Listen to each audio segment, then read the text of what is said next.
Ayan po, tayo po ay magluluto po ng sinigang po na bangus. Ang ating tubig po, pinakuluan ko lamang po ng kumulo. Nilagay ko po ang ating kamatis, ang ating sibuyas at ang ating luya po. Ayan, at nang kumulo na, inilagay ko po ang ating bangus. Tinemplahan ko na rin po yan, nilagyan ko na rin po siya ng asin at nilagyan ko rin po siya ng konting magic sarap. Ayan po, lutuin lang po natin ang ating bangus. Ayan. Nilagay ko na rin po ang ating sili at nilagay ko na rin po ang ating dahon po ng sibuyas. Ayan po.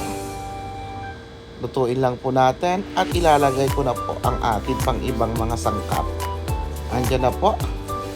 Nilagay ko na po ang dahon po ng sili. Ayan po ang secret ingredients para mas masarap pa po ang ating sinigang po na bangus. At nilagyan ko na rin po siya ng pampaasim po. Ayan. Mayroon po tayong pampaasim, pampasarap. Ayan, maraming salamat po. Thank you very much. Kainan na. Ayan na po ang ating finished product po. Ang ating sinigang po na bangus.